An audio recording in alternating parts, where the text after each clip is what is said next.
I welcome you all to the inaugural session of the International Colloquium on Criminal Justice in Numbers, organized by Center for Criminology, Criminal Justice, and Victimology at RGNUL in collaboration with India Justice Report.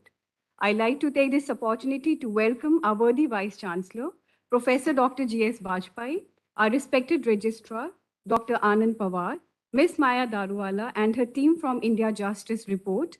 I also extend a warm welcome to the representatives of the different organizations and members of the judiciary and those who are being nominated by these organizations for being present and sparing your precious time. I also welcome our faculty members and dear students from RGNUL. It is indeed a matter of great honor to listen to people who talk in numbers. The idea is to go from numbers to information and then from information to understanding. William Thomson Kelvin has said, when you can measure what you are speaking about and express it in numbers, you know something about it. So without much delay, I now invite our worthy Vice Chancellor to please address the gathering. I request Professor G.S. Bajpai, please, sir. Very good morning, all present. And I take this opportunity to extend my sincere thanks and welcome to all the participants, delegate, representatives who have arrived here to join this 2 days meet on International Colloquium on Criminal Justice in Numbers. I particularly am thankful at the outset to Maya ji for her gracious presence today. And in fact, it was she who has initially moved this idea in one of the gatherings that we had a couple of months ago, that we should be organizing something on this exercise with India Justice Report, who is also a collaborator to this event, is organizing.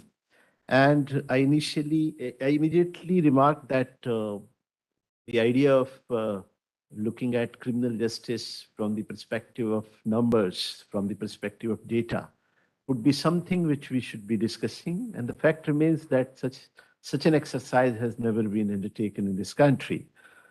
Initial discussion got converted into a reality because of the team at Center for Criminology and Victimology, consisting of Dr. Ivneet, Dr. Shruti, Mr. Ankit, and of course, I cannot forget Balay's name. He was also present there, and all the faculty members here. But we immediately got into action and started, searching the people who might be interested in this exercise, because I didn't want to be an open conference where regular paper presentations are made. So it was strictly on invitation based, where the organizations who are working some sort of research in this particular area. Therefore, we have written to a lot of organizations, but I'm thankful that the representatives from NCRB, NJDG, IPF, Common Cause, Vidhi, Earth Global, Daksh, Project 39A, CHRI, and police officers, academics, research, and students, several people have. I'm particularly thankful to the High Court of Allahabad for deputing their judicial officers, senior judges to this colloquium. It shows, so it's a very diversified group.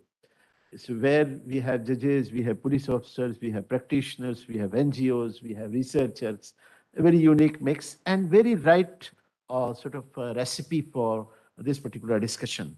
I'll not take, I'm constrained by a lot of time, and I would just say few words about this university. I'm sure you must be liking the ambiences of this particular university. It boasts of perhaps one of the best kept campuses as far as national law universities are concerned. It got awarded first rank in Swachhta ranking by the Ministry of HR, the then Ministry of HRD, for its upkeep and maintenance. This is a front-ranking law teaching institution created in the year 2006 with the objective of spreading legal education, quality legal education in an interdisciplinary mode. And therefore, we have courses like BLLB, LLM, we have MBA law, this university has recently started. We have LLM executive program. We have number of diplomas in the field of IPR, environmental law, criminal law, insolvency, arbitration. So host of activities, and this is a very buzzing place as far as the visits of scholars, practitioners, judges is concerned. So it provides a very remarkable, unique mix of platform for deliberating academics and practices in the field of legal systems at large and all interfacing social issues and interdisciplinary issues.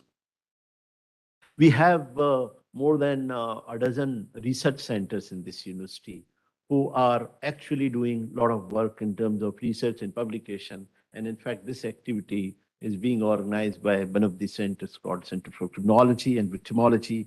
And we also have some very special ways of interacting with the policy arrangements and the government organization in terms of extending capacity building programs, trainings, researches, policy evaluation, and all kinds of things.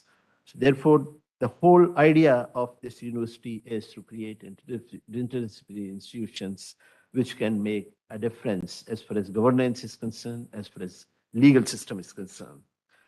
Friends, we have deliberately chosen this particular theme. As I said, that the idea emerged when we were discussing India Justice Report in the same hall a couple of months ago. And to me, it is struck that data is something which we rarely discuss, we rarely deal about. And we, as a country, we do not sort of give much attention to our knowledge and understanding emerging from numbers, emerging from data, emerging from observations. We are basically people who have a lot of belief systems, who have a lot of understanding and self-made worldviews about a lot of things. And these worldviews, which are, which become, cultural spaces for the creator, and we create our own individual reality to address even the objective reality, which is so different. So seeing the things through numbers, seeing the things through data is something which is important. So immediate question came, why data matters in criminal justice system? Why data matters in criminal justice system? This was the original question, which took me to another thing where I answered this question to myself and on that day also to discussion, that if you are using number and data, means you are trying to maximize the scientificity and objectivity in public governance, in public dealings. So using data means maximizing the objectivity, maximizing the scientificity. Opposite of this is a situation where we are seeing the things through the lenses of impressions. We are generally very impressionistic about a lot of things about which we have to be very, very objective and scientific. That is the whole problem. And I, being a researcher, I myself have been doing a lot of work. So I always believe getting answers through research is a very, very important idea. I also invite your attention to Article 51A(h) of the Indian Constitution, where under the fundamental duty, the clause was as it shall be duty of every citizen of India to develop scientific temper, humanism, and the spirit of inquiry and reform. Scientific temper is missing. Talking about data means talking about scientific temper. Other day, 2 days ago, I read a very, sharp article in Indian Express by, I'm forgetting the name of the author. And he said, we have scientists without scientific temper. And the author lamented how the scientific understanding is being sort of wised as something, my individual belief system and all those things. So discussing data means discussing scientificity. And getting to scientificity means that knowing a situation, knowing our system and institutions through data. Because I always feel that despite accounting a substantial portion of local, state, and central budget, our criminal justice institutions are among the least major least measured systems in this country. We have not applied any idea of measurement to any of the institutions of the criminal justice system. Measurability is completely missing.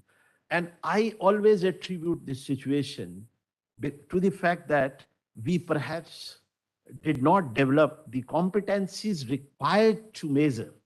And therefore, the state of data in general and criminal justice system in particular is a matter of concern because we don't have much data.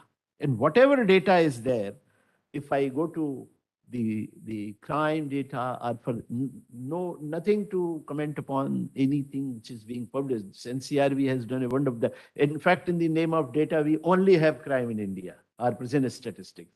But the fact remains, a lot of data is considered to be unreliable because when we say the crime rate in our country is somewhere 500, 600 per 100,000 population, there will not be many takers because the lowest crime rate country in the world, like Scandinavian countries, do have more than 4,000, 5,000 per 100,000 people. So there are no takers to Indian statistics. Probably that dark figure issue is something which we are still grappling. Juvenile offending, we don't know. We don't know many other things which are quite inadequate. Like, for instance, the profile of the accused, we don't know. The profile of the offenders, we don't know because we don't gather that data. Profile of the victims, profile of the witnesses, profile of the recidivists, we don't have that data because, and similarly, bail related data, charge sheet related data, prosecution data, probation data, parole data, offender data, victim offender relationship data, we don't have much. Similarly, present data and justice data. Present, we have constituted, we have, the NCRB has been compiling a lot of, information. However, a lot of things are yet to be done. Similarly, justice data. In the name of justice data, we have the institution of the cases, disposal of the cases, but lot many things happen when criminal justice process takes place. Unfortunately, we don't have that data. Unlike in the US and UK, we also don't have the existence of victimization survey. That is a very powerful alternative to deal with some of these inadequacies. And therefore, a lot of things are missing as far as data is concerned. And I always feel that there are number of benefits when you have the data. In India, data is generated not very proactively. Data is compiled, collected only in the course of the functioning of the criminal justice system. There are no proactive efforts to generate data per se. Please give attention to this particular thing. We are collecting the data as a consequence of the functioning of some of the agencies. So police work, they register FIR, they charge it. So in that process, we are generating data. But independent effort per se to generate data, like Bureau of Statistics in the US or many other platforms. So they are able to create those dashboards which are giving you the live situation, where the case has been which now, who is the offender, how many are in custody. In fact, this is the era of dashboard. In this era of transparency, that kind of thing is needed. And I always feel there are 5 very important benefits we can generate once we have the data: planning, prediction, management, execution, and evaluation. Planning, prediction, management, execution, and evaluation cannot happen because criminal justice system in this country, holistically speaking, has never been subjected to any kind of impact assessment. Because to do the impact assessment, you need to have data sets. Our researches are on the mercy of the inadequacy of the data that we have. Our researches are indirectly being shaped and guided by the kind of data we are generating. It is not vice versa. So in a way, research is being impacted by the kind of data being generated. So you are producing the researches which we see mostly through state lenses. State in a way controlling the kind of research you will finally come out with, because we don't have independent efforts to generate that data. Otherwise, those data individual level are very short on a scale. And similarly, as far as policing is concerned, I wish to say a couple of things. That criminal justice system in this country couldn't become preventive, because in this era of big data and data analytics, we couldn't apply these tools to the policing, especially preventive policing, because we don't have that kind of data where situational crime prevention.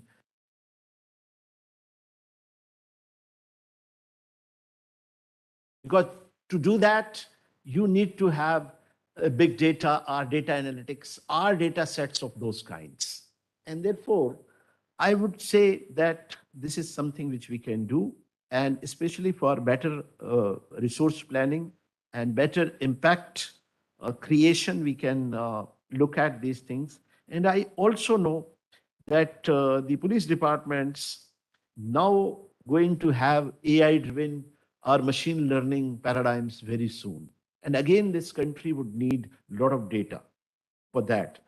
And sharing of database especially is not happening. So a lot of data is otherwise created in this country, like for instance, family welfare survey data, like for instance, NSS data, like for instance, NCRB data, Niti Aayog data, many. But there is no way to sort of share this data. So like for instance, data published by Crime in India can be enriched if that data is contrasted by a number of socioeconomic data, which are otherwise compiled, collected, and collated by the Niti Aayog.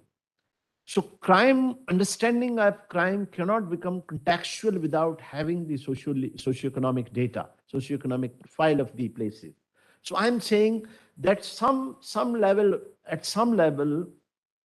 this data sharing is something very, very important. And connection between the cases is not happening.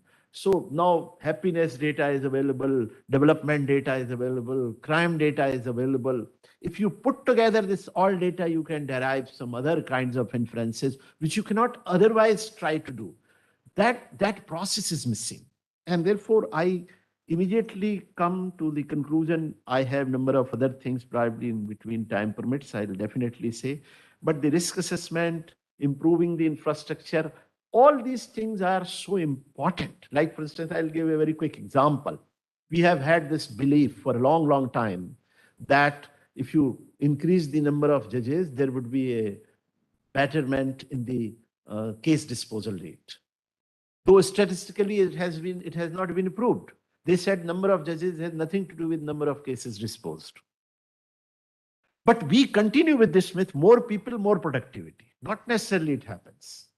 Kerala is an example which they do very differently. Anyway, so there are several myths which should be contrasted by the data-centric reality and data-driven decision making. And I would say in the end that a lot of new perspective, new researches are possible, but we know that we have a lot of barriers. Barriers, as I have already said, that data generation is not proactive. Data utilization for public policy purpose is minimal. Whatever data is available, you will not find any linkages with policy being floated or being formulated. Whereas in all other countries, they generate huge number of data before actually trying to devise any policy. Probably again, the reason is the data sets are not so reliable, no clear, not enough to be able to make differences in policy. And another thing, data literacy in general is missing with general public and with bureaucracy. Data literacy, we do not believe the data. We do not refer the data very often. And lastly, the competence is also a question. How to read the data? Like India Justice Report, when I saw it, was a phenomenally done report. But Mayaji would agree that to read that data, you need certain degree of competence. Please allow me to say, World Justice Report is also like, they come out with a lot of pictures, photographs, graphs here, but how to read that? I think there is a serious need to develop the understanding of reading competency, data literacy. Though this is the era of data visualization. Data visualization tools are now available, but somehow these things are not happening enough. So I feel that this colloquium would provide us a very important, diversified platform to scrutinize some of these concerns. And also, we should see the way we can probably promote more and more understanding in the arena of data usage, data compilation, and data sharing, and developing the competency in terms of dealing with the data. That is also very important. This is our duty. This is the duty of the universities to organize a program where, where the interaction with the data can be facilitated. And I'm sure this colloquium is going to be immensely significant for the functionaries of criminal justice system, policymaker, lawmakers, and all other social scientists. I thankfully acknowledge the partnership with India Justice Report, especially its recent report discussed at RGNLU. And as I said, that is the reason I also take this opportunity again to welcome you all to this campus. Please feel free. I believe that your stay is going to be very, very pleasant, productive, and fruitful. The climate is so good. If you are from Delhi, the air quality is so good that you are likely to fall sick. Because I also initially I came from Delhi, I was not so used to so much of clean air outside. So please enjoy the environment outside. I think somebody will take you around, and you can, and probably we can do some, contribution through this important gathering. I'll be around. I'll be sitting with you because I am myself interested in that. And I am not here to sort of give you anything. Rather, we are all assembled here to learn from each other. This experience sharing, because you all come from very, very important organization, and I'm interested to know your experiences of data collection, data gathering. Can we come together as a platform to contribute to this very, very, I would say, least understood area? If I was glancing through, has ever been any conference conducted or any program conducted specifically on numbers? No. So you are becoming a pioneering in that sense, and I congratulate you for that. Thank you again, once again, to all friends and partners. Thank you. Have a very productive day. Good day. Thank you very much, sir, for your introductory remarks. Ms. Maya Daruwala, a barrister from Lincoln's Inn, has been advocating for rights and social justice for over 40 years. For 20 years, she was the director of Commonwealth Human Rights Initiative, where she's now a board member and a senior advisor. She's convener and chief editor of the India Justice Report. I will not take much time and welcome you, ma'am, to please address the gathering. Thank you so much. Thank you. You can all hear me, right? I can hear me, so it must be there. Good morning, and thank you for being here. And first of all, before I begin anything, I really must thank Professor Bajpai and the RGNUL for having this conference. It really is important for a small organization that is the IGR Collective to have the kind of recognition that the university allows us, as well as their all their assistance and their resources in bringing all of us together. It is indeed a unique gathering.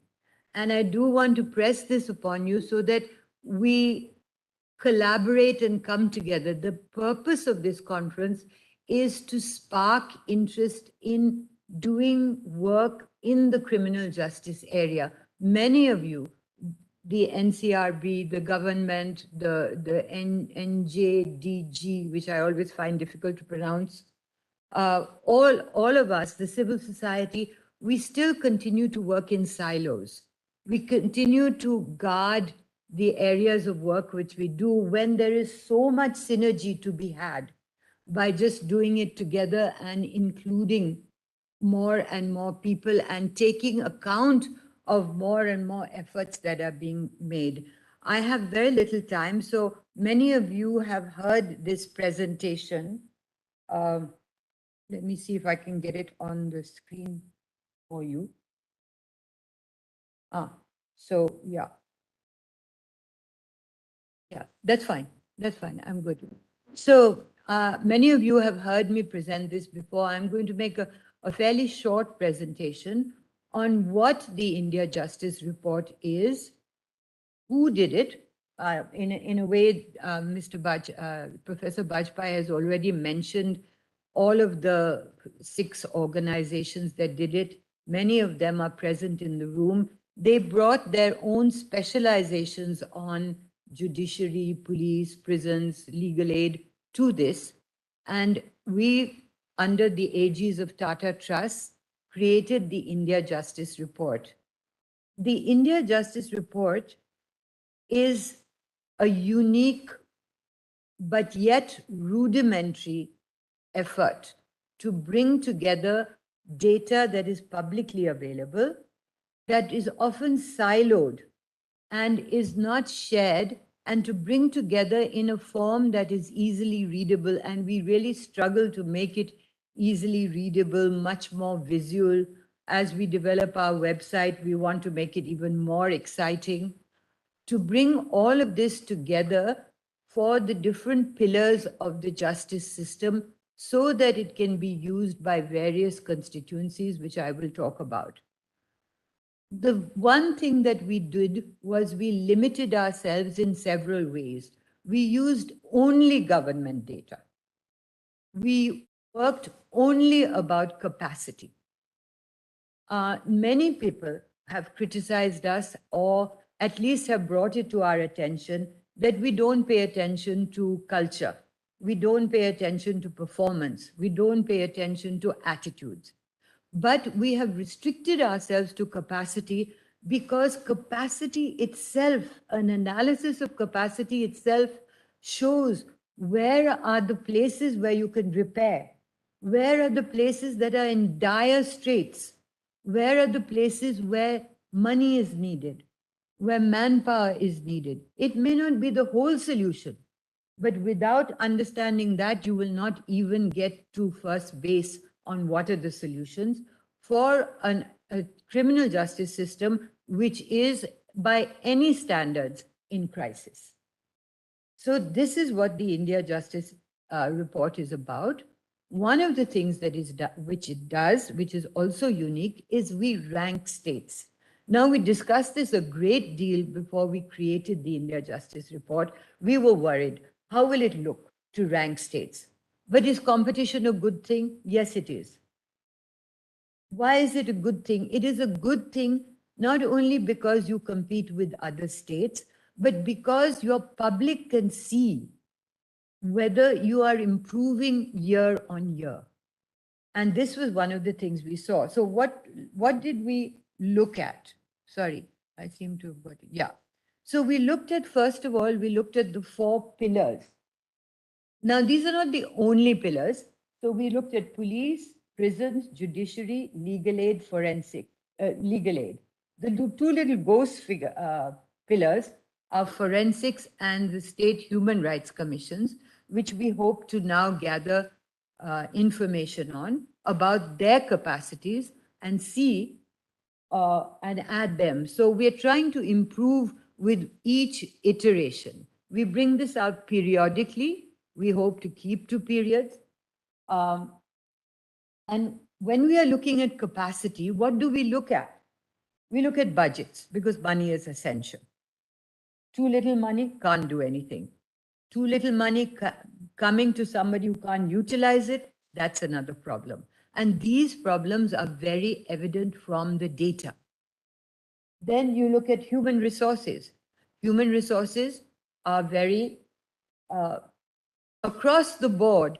If we look at nationally, the vacancy levels across all these pillars, you can see an average of 20% vacancy.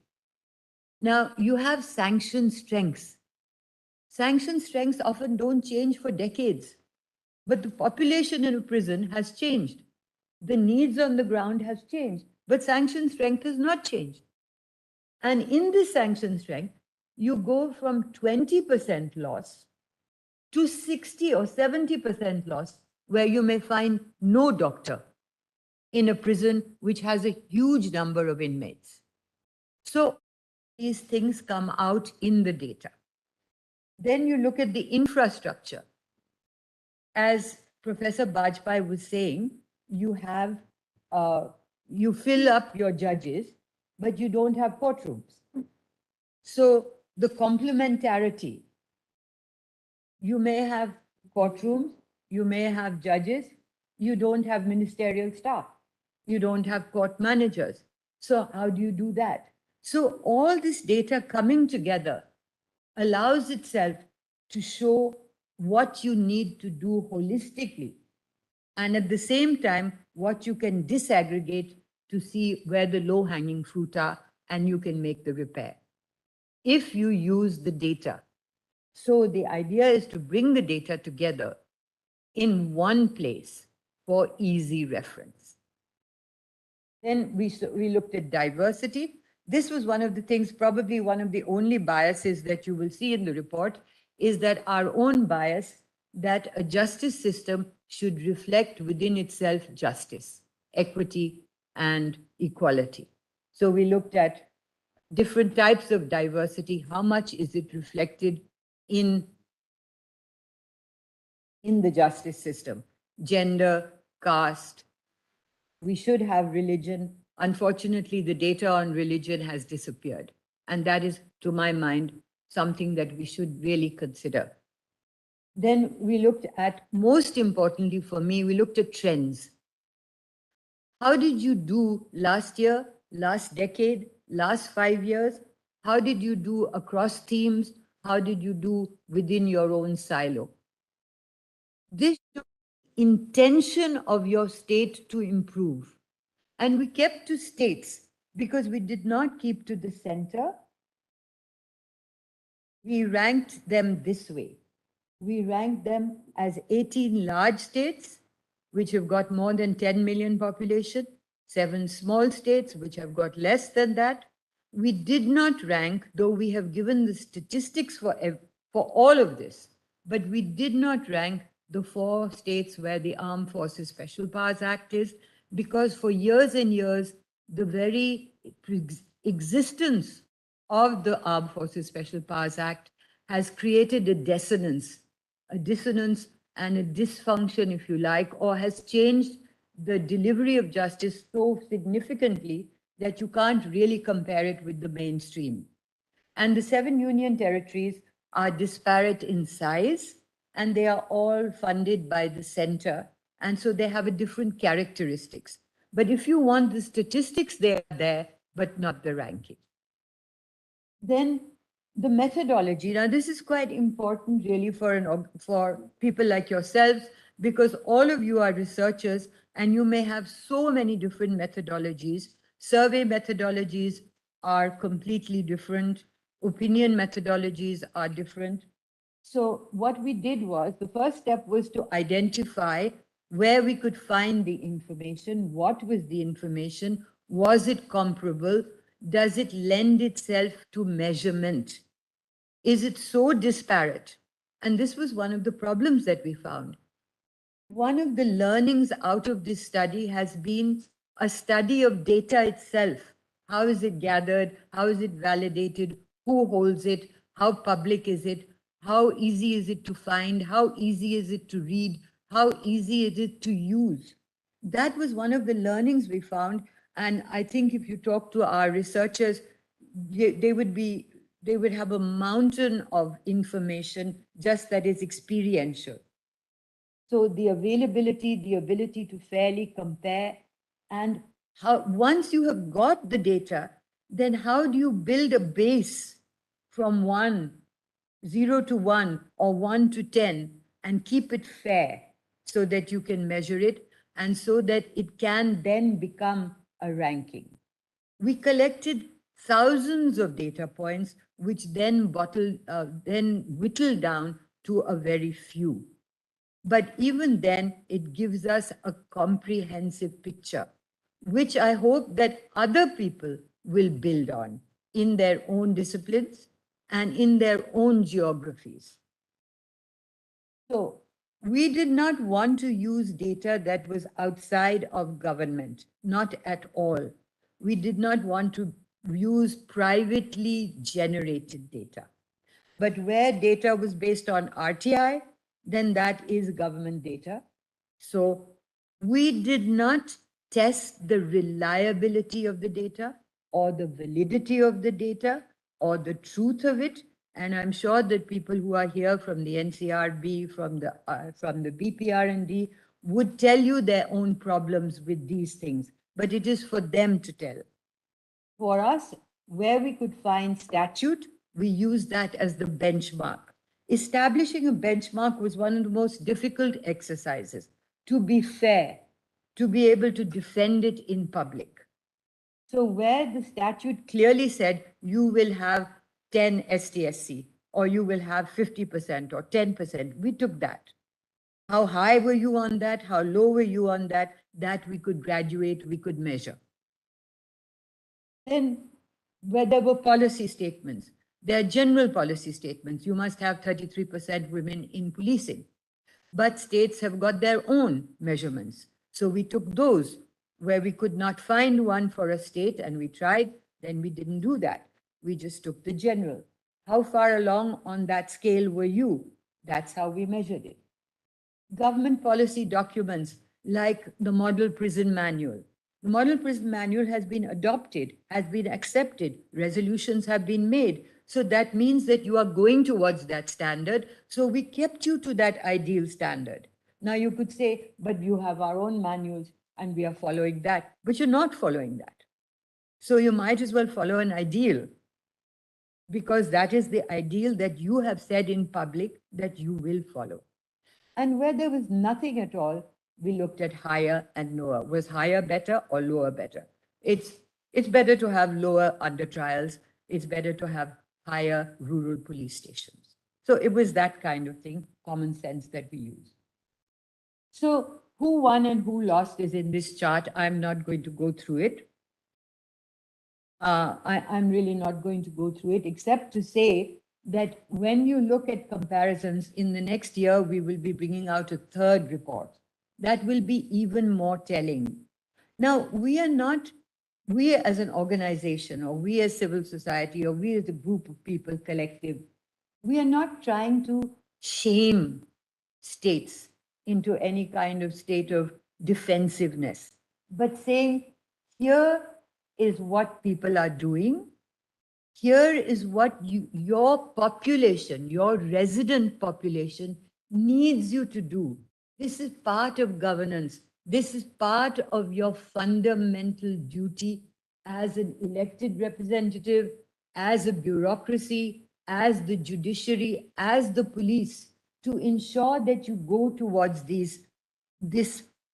We want to make it a mark of excellence, a benchmark where you feel that you have risen up or not fallen down. And you will see, it takes, one of the learnings that we had was it takes very little of an improvement in one small area. If you increase your women in police from 12% to 23%, as Bihar did over some years, you can improve your ranking. And in fact, it's a little bit unfair because other people may have improved many other things. But because you've made this tremendous jump, you also make a jump in ranking. And so we have to correct that in our own work. So, but you will see that in both years, Maharashtra came first, followed by Tamil Nadu, which went up, and right at the bottom five, you will look at Uttar Pradesh, which came last. Now, what has this to do with? It's not for me to analyze your governance. I am merely a purveyor of information about capacity. But it does figure, as Professor Bajpai said, in a factoring in of what is your governance like. Kindly look at the last column. The last column gives the score out of 10. No state has even reached 6 in terms of the delivery of criminal justice. The people who actually implement criminal justice feel the burden of that. not having money, not having infrastructure, not having manpower. Then you say, deliver and give me a solution for 4 crore cases. It's not fair. You can't do it. But you must find a solution for it. It's not enough to stop at saying it's not fair. So this gives you a picture of a state. Now we have also state fact sheets. This is just to simplify. Do I stop? Do I stop? Money. Yes, but it's all right. But I'll just carry on and then yeah. So this is the state. And so we have state fact sheets. So a state does not have to look further. It does not have to look at another state. It can merely look at its own performance over 2 years, 3 years, 4 years, a decade. And all the figures are with the states themselves. So they don't have to look at our document, but certainly our document gives them a simple reader. Nationally, I'm not going to go through the findings, but the data validated some of the impressionistic things that we all talk about, the myths. We talk about the myths. There aren't people. There aren't people. Yeah, sure. There are not people.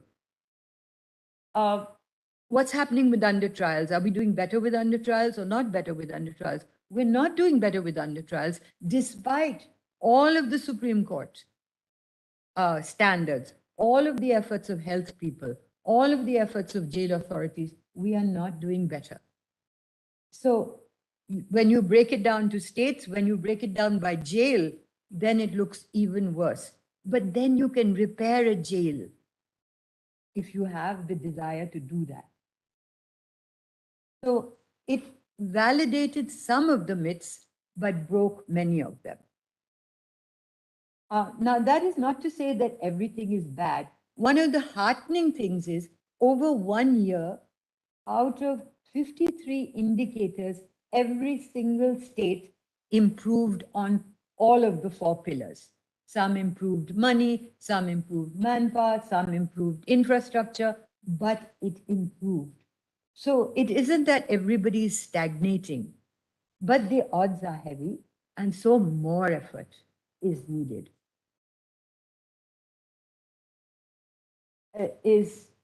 I'm not really going to explain it, except that it's a very pretty diagram.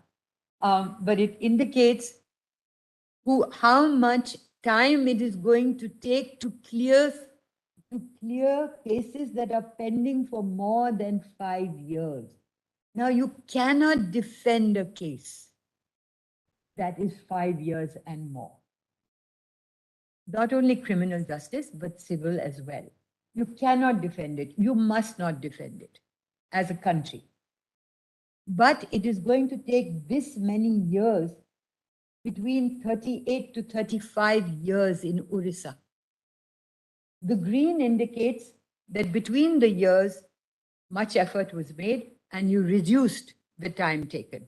The red indicates, West Bengal, that it's going to take 321 years, but that has gone up to 368 years. So you need some radical solution to reduce your caseload to that much. And these are trended things. So this is my last thing. What are the uses to which this IJR is being used? Media, academics, policymakers are using it. The media in particular has been very kind. We have got more than 2,000 mentions, articles, infographics, etc., coming out of this. Now, that's not kudos for the IJR. That is a great benefit for people understanding and creating a buzz around the criminal justice system, around what is happening with judges, what is happening with policemen, what is happening with medical officers. People are understanding, believing, and they're looking at the figures and they're saying, well, these are government figures. This is have to do with capacity. So the sharpness of the enterprise is also having a beneficial effect on dripping into the public information, and people are picking this up. Parliament has spoken about this several times and used it in their standing committees. The chief ministers of a couple of states, Rajasthan is the one that I know of, has mentioned with some pleasure the fact that their prisons have been cited for good practice. Telangana is another place where prisons have been cited for good practice in terms of how people are always talking about the lack of money. Well, Telangana seems to have created a kind of system where money for prisons has increased because of the efforts of the prison authorities themselves, which is a great practice for other people to follow. So those kinds of things are also coming. And as Professor Bajpai mentioned, evidence-based policy changes, we hope will come out of this. We hope they are already coming out of it.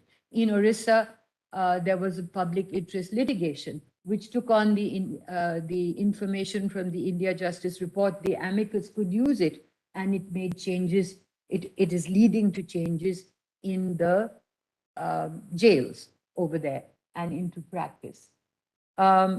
So I hope I'm not leaving out anything, but there's plenty to talk about. Now, what would my desire and my hope be?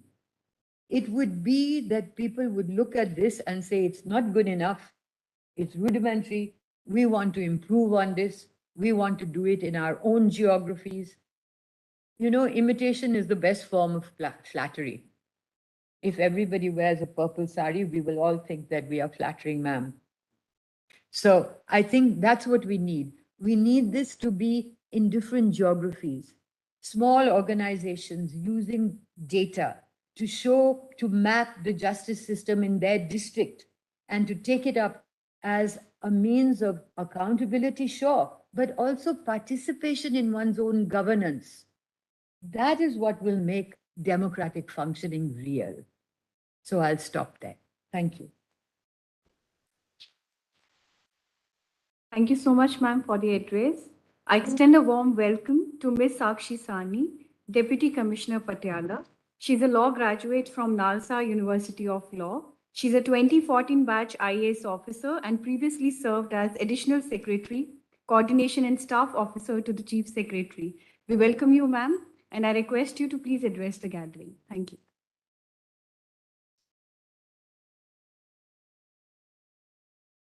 Very good morning to everybody. And it's honestly a pleasure to be here because although I missed most of what was said, but I'm pretty sure that ma'am would have given you a very good perspective on why this is so important. Now, I did hope that I was, I don't know how many people would appreciate the context that I would set, but mine is a very policymaker perspective. And I wanted to start because I really thought about this. I wanted to start with Gotham. How many of you read Batman or watch Batman, read DC Comics? So you would have, if you have, then, or I would give you a little context to Gotham City. Gotham City is basically a very magnified version of maybe New York City amplified at night. You know, the crimes, the flaws, and I wouldn't say just New York City, but any city where something seems to be off with a lot of things. Why does Batman is not a government servant. Batman is outside the system. There are cops, there is a very powerful DA's office, there's a mayor, but none of them are able to evidently control the crime that's constantly increasing in Gotham City. And that's how this alternative justice mechanism called Batman emerges. Now, you could say we had Amitabh Bachchan in that movie.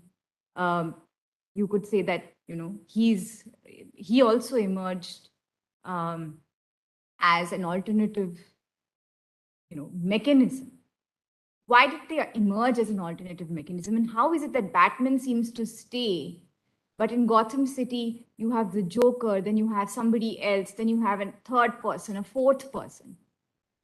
There's evidently something that is broken with the mechanism and the machinery that allows, what ma'am was saying, there is probably a lack of capacity. There are issues that we are not addressing. We've just taken the alternative route of maybe knee-jerk or interim measures, which do not allow us to create long-term capacity in the system. There is a systemic deficiency, a systemic fault, which is not being addressed. And my point here is that when we look at numbers, when we are able to measure something, it could be in any part of your life. If you're able to measure something, honestly, I feel you can get ahead of that problem. Because you suddenly those numbers start to speak to you. When they are put in the right places, those numbers start to speak to you. They start to point at the flaws.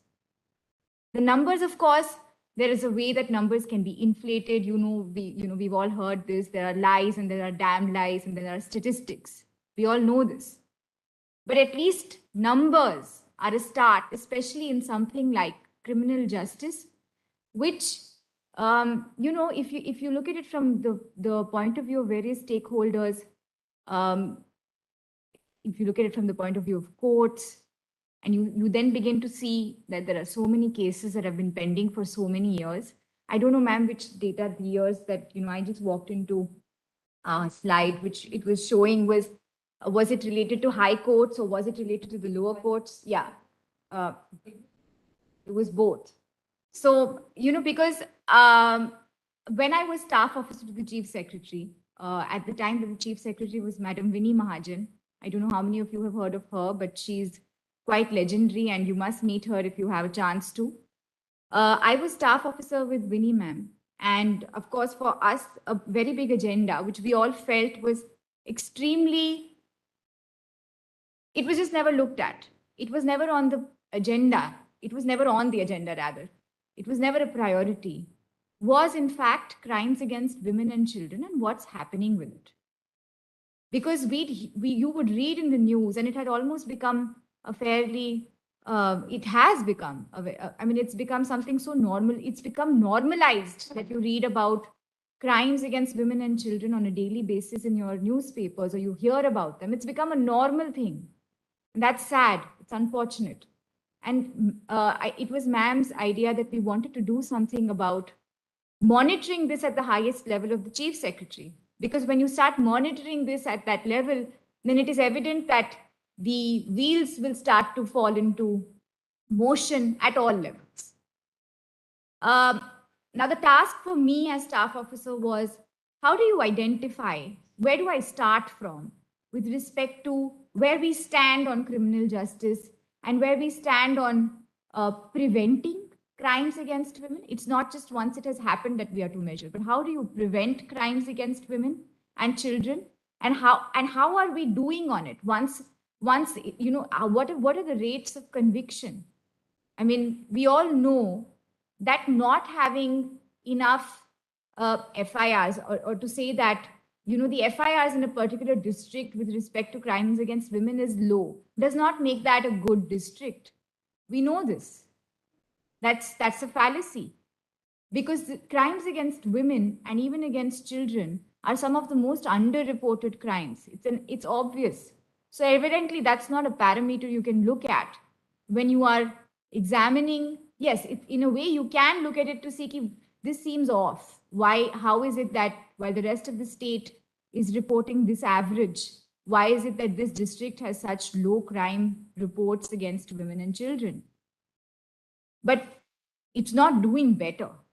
I certainly cannot come to that conclusion that that district or that thana is doing better because it has lesser reports or lesser FIRs in cases of violence against women and children. So yes, it's a complex situation which you need to look at. I think the second thing that we looked at was, and we were quite shocked, this data was also not available readily. It was not readily available. How many cases were filed in a 5-year time period, which have actually resulted in a charge sheet, happening in a lower court. In that lower court, how many of these cases actually resulted in bail of the accused, how many cases have been pending for how many years, how many cases resulted in discharge, how many cases resulted in acquittal. This data was just not readily available. We actually got it compiled for the first time from, I could not find it, that I could not call up the office of the, the DGP or even the Home Department to get my hands on a particular data set, which means that it is evidently not the topmost priority, or it is not being monitored, which is again unfortunate, because this is something which just, if you see the figures, and ma'am would have discussed it with you, maybe the conviction rate has gone up, but it is only at 30%, or maybe slightly lesser than 30% in cases of sexual assault against women. Most cases do not result in convictions in these cases. So where is it going wrong? Thereafter, we set up a standing committee which would meet on a monthly basis with this data. And we began to then realize the issues that lead to the practical issues that lead to people not getting convicted, or the cases not reaching their logical conclusion or being pending for so many years. And that included that at the district level, there is no communication between the medical department and the police department on how to proceed with cases of sexual assault. The police guy who is investigating, the IO, he'll not find a doctor at that time to take a proper medical report of the woman who's in distress. She would not have been dealt with. The doctor who would be on duty will not have the apparatus to take the kind of samples that are needed to be taken. The samples will not come back in a time-bound fashion. All of this leading to low numbers of acquittal, high numbers of acquittal and low numbers of conviction in cases of sexual assault against women. And from these numbers is where we then built a coordination mechanism at the district level, wherein the crime meeting between the DCs and the SSPs now, the civil surgeon is also involved. If there have been cases of sexual assault, there is a proper coordination mechanism wherein the doctor, it can be any doctor. It is not that a particular doctor will now be called up, because that was also a problem, that we don't deal with such cases. जो doctor है वो आज छुट्टी पे है, तो हम इनका सैंपल कल लेंगे. But that's the critical period. These are all deficiencies which nobody had really looked at till date at this level, because nobody was monitoring the numbers. So all of these practical issues. Now, I can't say that because of this one-time exercise that all these cases will probably lead to convictions, but it's a start. It's a start. And if we look at these cases, with respect to sexual assault against women, you also then begin to see, if you map कि आपका एक थाने area में, you are getting more cases from a particular thana. Are they happening on a particular stretch? Why are they happening on a particular stretch? Are they happening on that stretch because there are not enough lights? It's not manned. There is no PCR vehicle there. What is the response time of a PCR vehicle on that? In case of a distress call. Somebody needs to monitor these numbers, because this is very, very critical data for us to kind of make the changes on a very minuscule, scale, which matters to that woman who is going to walk on the road to the market at 9 p.m. alone. It matters. So how do you bring this change is when you start monitoring these numbers. And I think that if you do have such ready, input, like the report that ma'am has just presented, it will go a long way in helping states to come up with, and even I think if it's down to the district level, it will help districts come up with local responses which actually help prevent crime, which is what we should be trying to do in the first place, and not wait for crimes to happen. So this is, I think, a very, very good initiative which has been taken by the university in bringing together the experts. And I think ma'am, I would in fact be very interested in more localized data, which we could use to improve our own mechanism of response, even in the district. Because it is an underlying issue, when you look at, so even if I look at other things like road accidents, hit and run cases, road accidents.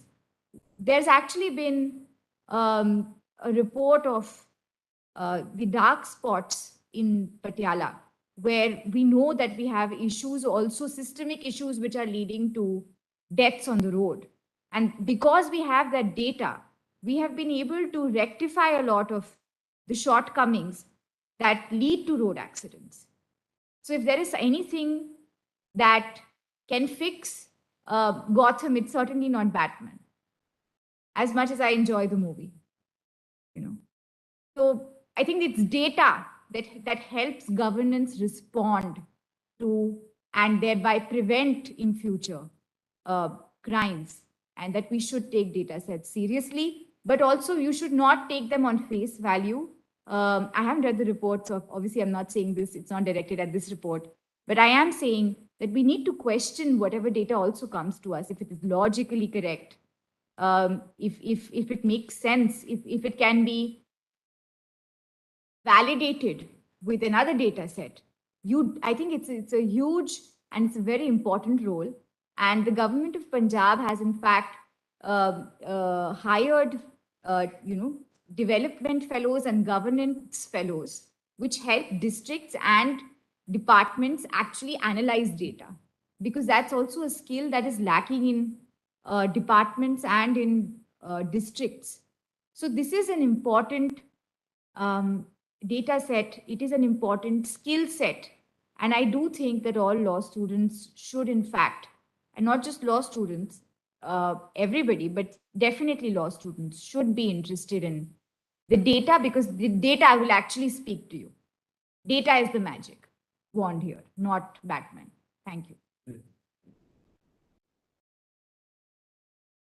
Thank you very much, ma'am, for this interesting lecture. So now I request our worthy registrar, Professor Dr. Anand Pawar, to please deliver the vote of thanks. Thank you, Dr. Yumi. And I feel privileged to propose the vote of thanks for this International Colloquium on Criminal Justice in Numbers, organized by RGNL Center for Criminology, Criminal Justice, Victimology, in association with the India Justice Report. At the outset, I am thankful to Madam Sakshi Swami, the Deputy Commissioner of Patiala, for multiple reasons. And today discussing the real challenges before the governance and how the data helps the governance to reduce multiple kind of problems. I'm also thankful to Madam for always being supportive to this institution. The previous day also on multiple occasions, whenever we are in some crisis, Madam always helped us. And also on behalf of the people of Patiala to making this city a very safe and enjoyable city. So thank you on behalf of this and for sparing the valuable time, in spite and despite of your busy schedule. I'm also thankful to Madam Darwala to always been eager to coordinate with us and coordinating as a partner to organize this international colloquium. And we see multiple other opportunities where we can collaborate to organize such events. Thank you. I'm also thankful to Honorable Mr. Justice A.G. Masi, who has agreed to deliver a valedictory address tomorrow. And I'm also thankful to the Honorable High Court of Allahabad, who have recommended and nominated the judicial officers who have came all the way to join us and to contribute with their inputs to this conference. I am also thankful to the representatives of Vidhi, Nalsa, Daksh, Project 39, and CHRI, and specifically the speakers who are going to deliver their valuable talks and today and tomorrow. To name a few, I'm thankful to Dr. Sanjay Vashist. I'm thankful to Dr. Sunil Chauhan. I'm thankful to all the session judges. I'm thankful to Ms. Apurva, Ms. Sri Ramachandran, then Ms. Neha Sinha, and Maitri Mishra, and all the presenters who will contribute to make this event a very successful one. And at the university level, I'm thankful to the Vice Chancellor, sir, who has always encouraged us to, in the capacity of able administrator and academician, who have always supported us and encouraged all of us to organize such event. I'm also thankful to all the members of the CCP, the coordinator, Dr. Ivni, Dr. Shruti, Dr. Gurneet Singh, Mr. Ankit Kaushik, and all the students who are working day and night to make such event successful. I am also thankful to our DR and Adam Officer, Mr. Dr. Siddharth Daya, and all the supporting staff who have made this event a successful one. And I am sure that with the effort of all of us, this event is going to be a very successful event. And we'll be able to achieve the objective with which this event has been organized. So thank you one and all. Thank you very much, sir. I now invite our worthy Vice Chancellor, Professor Dr. G.S. Bajpai, our respected Registrar, Dr. Anand Pawar, and Ms. Maya Daruwala to please present a token of respect to the guest.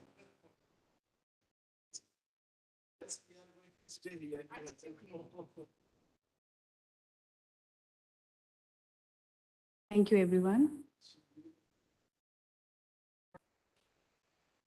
So we'll start with the next session in next 5 minutes. So we'll be staying back here only in the conference hall. Thank you very much.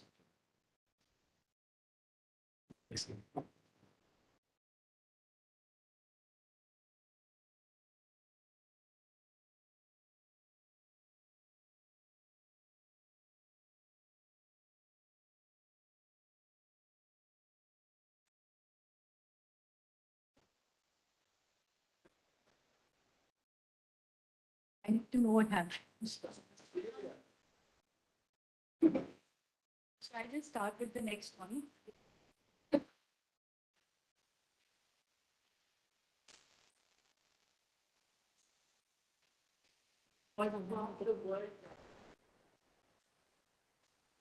नहीं, ये तो मैंने बैठना है।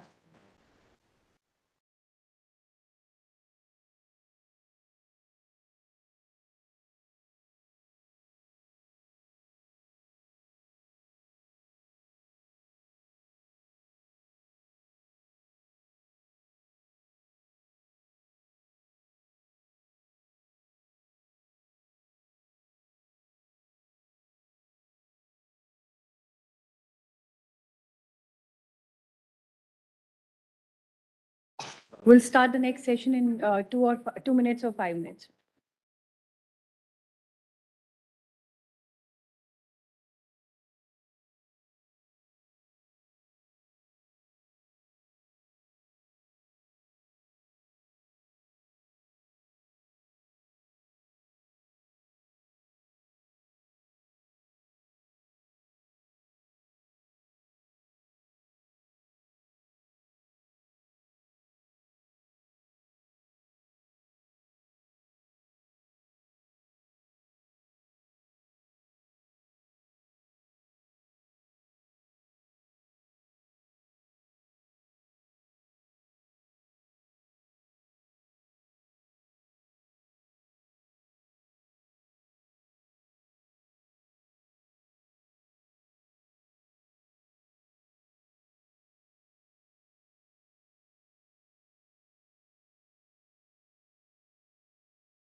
Miss Smita?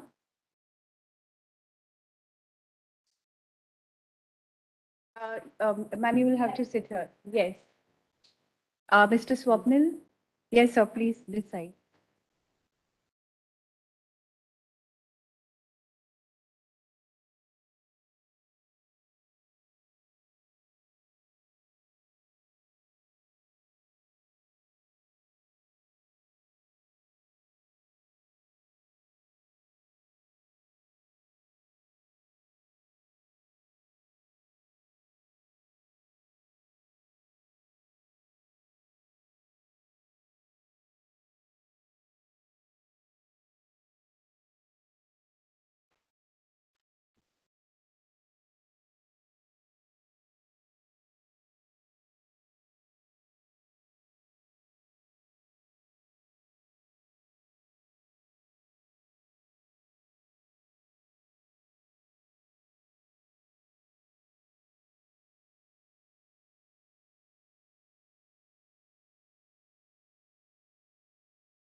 Vale.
Good morning, everyone. I welcome you all to the first session of the colloquium.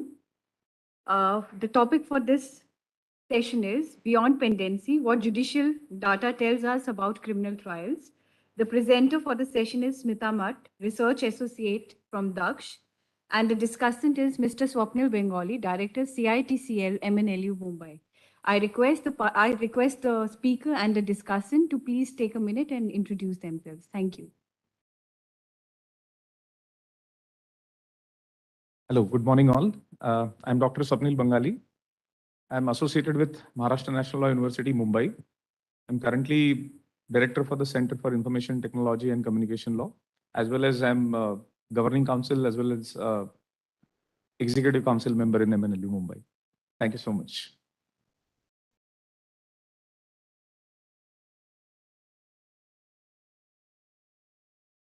Okay, sure. Everyone can hear me, right? Yes. Hi, thank you. Good morning. Okay, let's see. It's always nerve-wracking to be the first person. Let's see how this actually ends up going. My name is Smita. I'm a research associate with Daksh, which is a Bangalore-based legal think tank. And so from the year 2015, Daksh has kind of been very substantively working with, through its rule of law project, has been working very substantively with judicial data. And so kind of my seniors and my colleagues at Daksh remember the time before eCourts phase 2, before NJDG, when the situation of kind of the availability of judicial data and the consistency of it was very, very different from what it is today. So they like to say that we've kind of seen a major sea change in what is available. And so as many gripes and issues we may have with it, we're very clear on what is there now that was not there before and is very kind of unique or distinct in the Indian context. So yeah, I'm a social scientist by background. I'm not a lawyer. So a large part of my work consists of me basically saying this is an interesting looking number. Does it mean anything or does it not mean anything? Round and round. Okay, so I'm just going to set a timer and Ma'am, we'll just take a minute. I Yes. request Dr. Shruti to please brief about how we are going to go about the panel discussion. please. Yes, ma'am. I'll just brief you about the time limit. So you can have your presentation for 30 minutes and the discussant, you can always intervene as a reaction to what ma'am is discussing or to facilitate further, discussion on the topic. And you have 10 minutes with you. And then it would be followed by a general discussion where all would participate. So the session would be for 1 hour duration.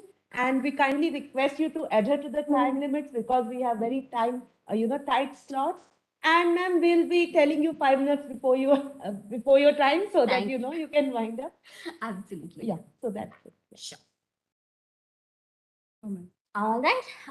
So yes, the title for kind of the presentation that we've put together today is Beyond Pendency, What Judicial Data Tells Us About Criminal Trials. And so for us, kind of the idea was twofold. There are two things we wanted to kind of look into. Firstly, the idea of kind of what a judicial statistics dashboard could actually involve if it was targeted very specifically at monitoring and trying to control judicial pendency, case pendency.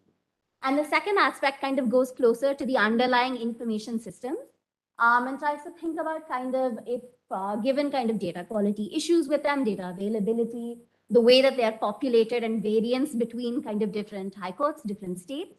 What can we imagine of the kind of research can be done if that is very robustly populated, if it's interconnected, interoperable, all of our favorite words when it comes to information. Sure. Thank you. Yes.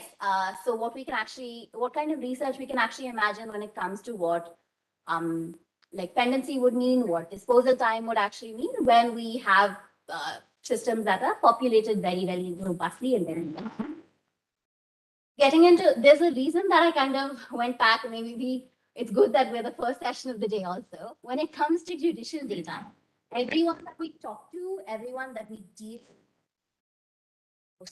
everyone that we talk to, everyone that we deal with tends to have slightly different encompassing, slightly different ideas of what is actually covered and included in judicial data. So in the last year, one of the research reports that was put out by Daksh kind of started with going back to this idea that judicial data, as Professor Bajpai was saying in the morning, it's not just kind of every single document, every single piece of information that is submitted during the course of a trial or a case. It's also all of the metadata that is generated during its processing, all of the dates relating to when it began, when it had a hearing, when it was scheduled but maybe didn't have a hearing, when a final decision was actually given, everything relating to kind of parties that are involved, the judges that actually sat, the purposes of hearing for each time. And so in that, and as well as information about kind of which state it came from, which kind of court it came from, what is the actual case type, and then trying to make kind of trying to get a harmonized sense of the data between kind of those case types as they map from state to state, high court to high court. Do they always mean exactly the same thing? Or is there, again, some slippage, some difference in how one court would use a particular term or classify a group of case types, whereas another court would do it differently? So again, as Maya said earlier, I'm not really going to go into this completely, but in this paper as well, we spent quite a bit of time on judicial data, not just being this metadata, not just being case records and court records, but also including kind of a lot of privileged and personal information about the types of petitioners. We see a lot of researchers that are trying to do work on who is accessing courts, what's the gender balance, what's the religion balance, the caste balance, things like that. Especially with respect to different case types and trying to disaggregate and really study those patterns. We also have kind of colleagues and collaborators in the space who are doing a lot of work with judgments and order text. So very unstructured data where they're really trying to kind of create some kind of taxonomy pattern schema where there is none. And so to either manually or through some kind of technology or AI, be able to pick up what is a judge, what is a petitioner, what is the actor section under which a case is actually filed. And so going very much into kind of a unstructured space, a frontier that's not really, that doesn't have any rules or is very clear on what it can actually, what it actually is. So going from kind of that, when it comes to kind of the e-court system and the National Judicial Data Grid as a dashboard, as a layer on top of it to kind of access and visualize a lot of the summary statistics that we see. Phase 2 of the e-courts mission has kind of really been invaluable in being able to consolidate, map, harmonize, kind of bring together, aggregate very disparate data and tell kind of a macro big picture story of what courts are doing, how they are doing it, where they are doing it in a way that was never seen before in India. And it's quite distinct as well when you look at the kinds of work that's being done in other countries as well. The emphasis seems largely to be from different jurisdictions with comparable systems to focus not so much on the dashboarding and the slicing and dicing and filtering, but to focus on having periodic reports that come out.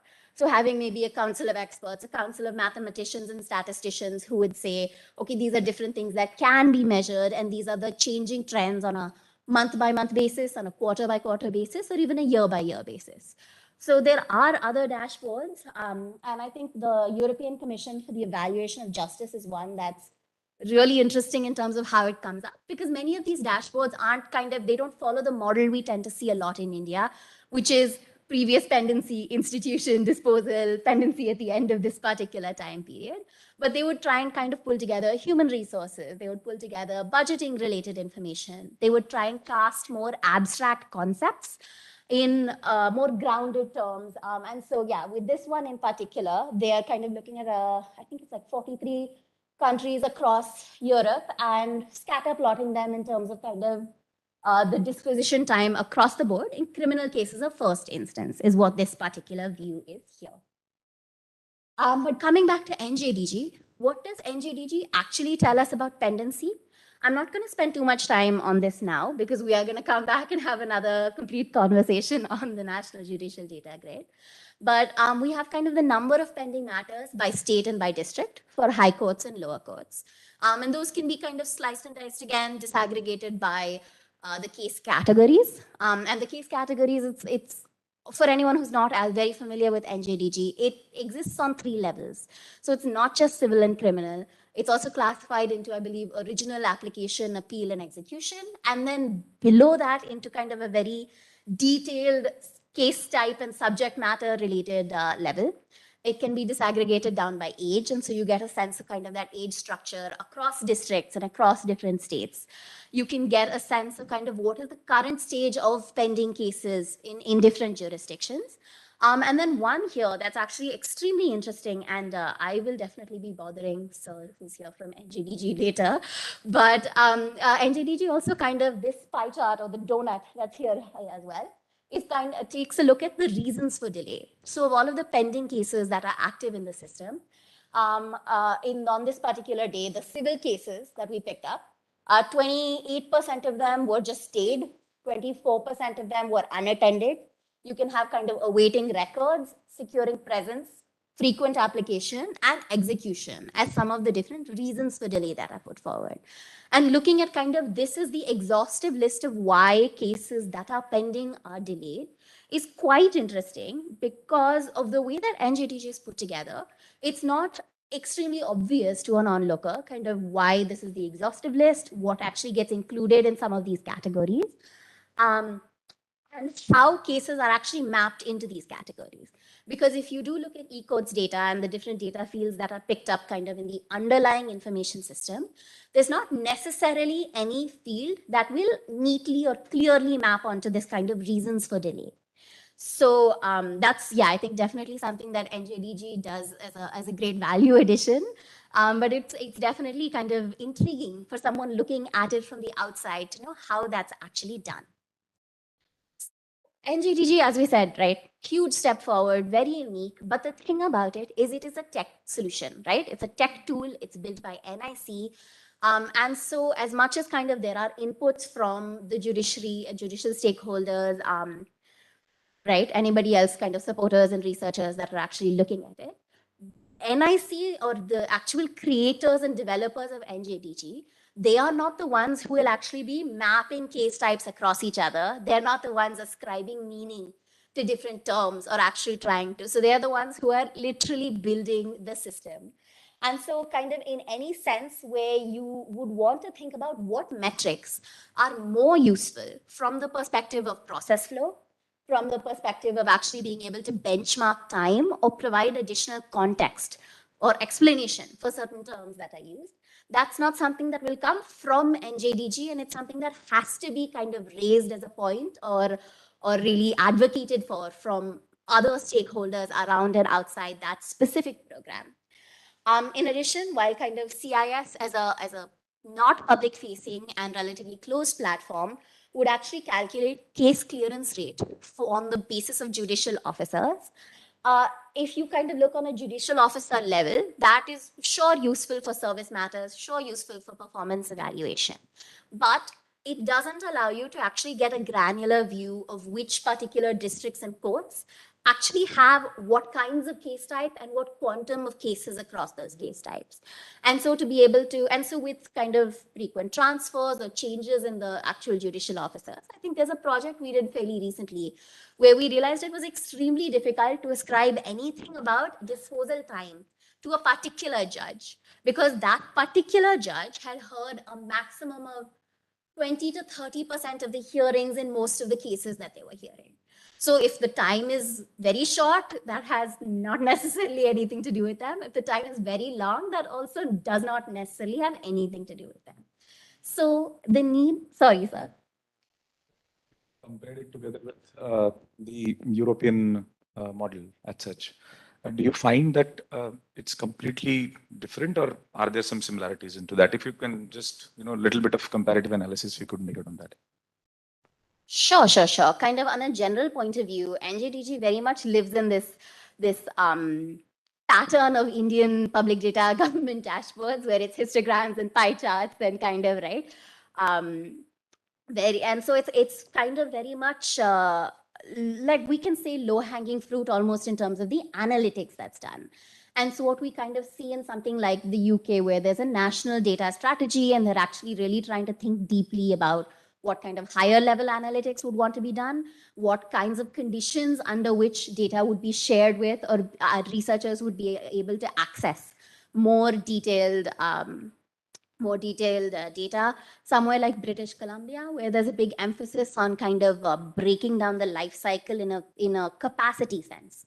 So the reports that tend to come out a lot from British Columbia emphasize very much this idea of time to trial from a capacity point of view. So when is it that the court will be able to first hear a new case that's filed? So we see kind of a lot of maybe more abstract or more shall we say more not just nuanced, but also a little bit slippery terms that are visualized and analyzed, which we don't necessarily see as much. But the thing is, NJDG though does kind of count on a case level and the granularity of the data that, so the actual, I think quantum of data that is probably stored and analyzed on NJDG is pretty intense, and it's very rare that the system goes down. It is pretty responsive and pretty quick. And so I think we can say from a technical perspective, it's definitely an achievement and something that the developers and teams should very well be proud of. Moving on from here, so the focus of kind of this presentation is to kind of take a view of three things that might allow a high court monitoring kind of itself and the subordinate courts within its jurisdiction from a pendency point of view to kind of in a little bit more of a nuanced or a granular fashion. These three aspects are: one, kind of what is the unit of a trial or a dispute and how can that be reimagined a little bit. The second is benchmarking pendency, because right now what we do is we count every single active case as pendency. So this number of 4.2 crore that we see in newspaper reports that's like picked up everywhere, it's true, it's accurate, but is it pendency or is it active caseload? And should we be taking a different view of what is actually pendency in order to kind of look at a court by court level or look at a case type by case type level and understand what is contributing the most dependency.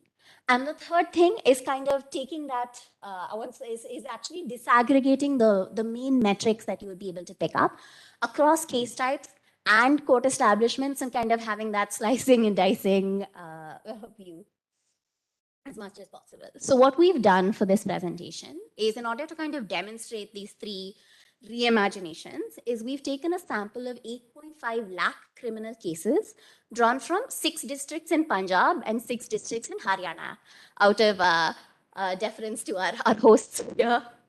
Sorry, our hosts here. We picked kind of these districts and we thought kind of, I mean, NJDG has the view that it does, our dashboards have the view that that they do. What would look a little bit different if we were actually able to explore some of these reimaginations with this data sample? So yeah, it's 12 districts and these cases have been filed between 2000 and 2020. So the first thing that we're going back to, the idea of this unit of a criminal trial. So on the 20th of July, if you looked at NJDG, there were 4.2 crore odd pending cases in the system. of which roughly 74% were criminal cases. Massive, massive share, right? 3/4 almost. And 9% of these criminal pending cases were pending for more than 10 years. At the same time, at the High Court level, you had about 60 lakh cases that were pending, of which 28% were criminal, and about 24% of those criminal pending cases had been pending for more than 10 years. So that's great that we have access to that information. The system is transparent enough for us to be able to track that on a near real-time basis. But what does that actually mean? Has it gone up or down? That's not abundantly or immediately clear from the way that the statistics are actually put out.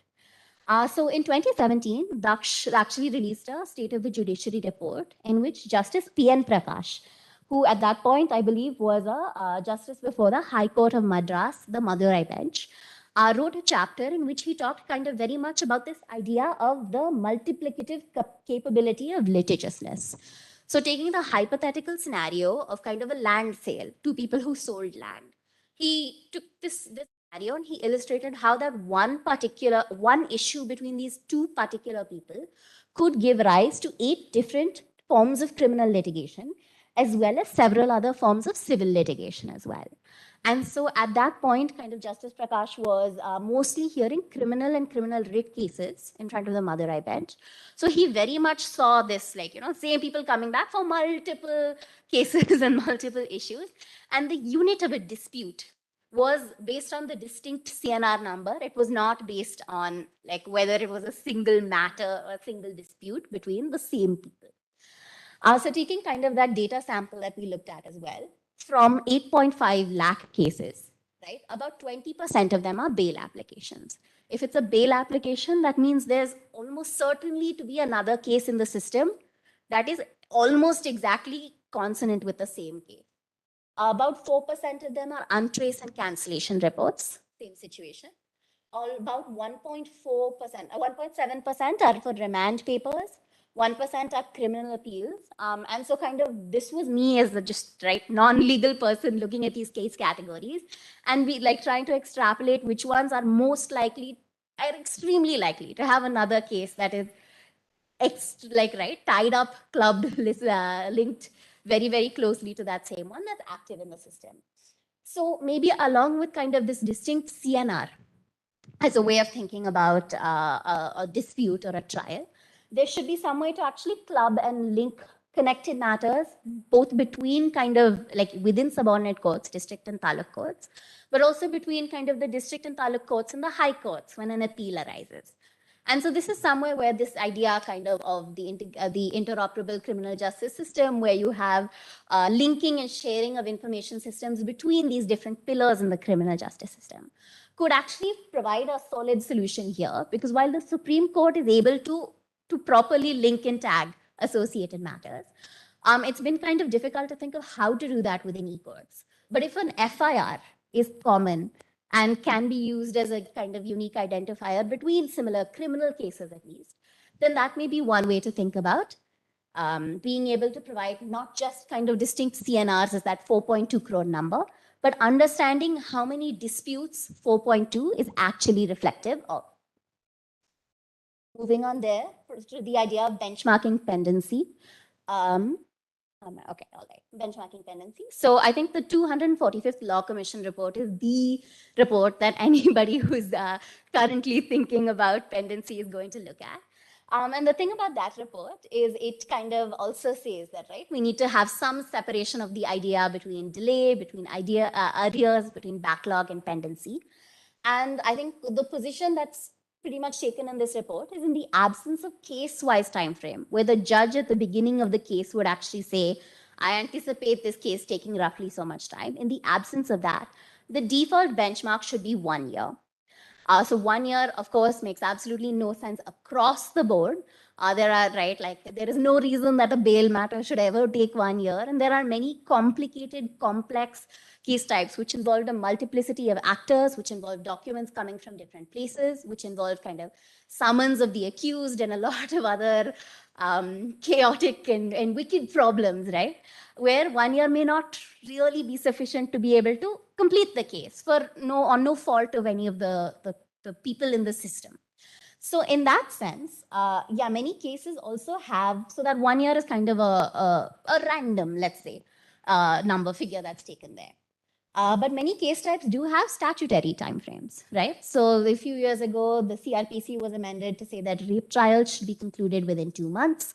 For negotiable instruments, it is, I think 180 days is what's given. And for POCSO trials, I believe it's 1 year. That's kind of given as that statutory timeframe that the cases should actually take. But these are very much not followed in practice. So going to kind of this same data sample, approximately 79,000 out of the 8.5 lakh criminal cases were negotiable instrument cases across these. So the blue part of the stat bar here is the percentage of, basically the number of disposed cases that took more than 180 days out as a percentage of the total cases. And the orange is the number of pending cases that have been pending for more than 180 days. So taken together, out of kind of, I believe, like 25 court establishments here, only 4 of them have 30%, have basically 30% or less of these cases were like took more than 180 days.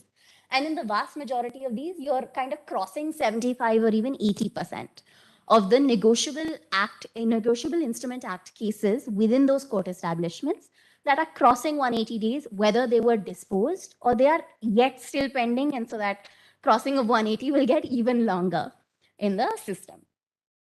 So kind of looking at, if you kind of look case type wise, I know this may be quite difficult for many to see, but this is the median days for disposal by case category. And if you look at the categories towards the right, these are largely simple processes which involve fewer stakeholders and fewer complex procedures. So you would have bail applications, electricity, untraced cancellation reports, traffic cases, challans, remand. So these are all everything that's taking kind of up to 3 to 4 months. Execution is also coming in here, and a lot of miscellaneous proceedings. And if you look at the case categories that are coming all the way to the left, so the median, and again, reminder that because it's the median, about half of all of the cases are taking more than this time to be disposed when they're being disposed. So prevention of corruption, the median days for disposal is 822 here. Again, just the median. Complaint IPC, Chalan IPC, NDPS cases, domestic violence cases. A lot of these cases are much more complex.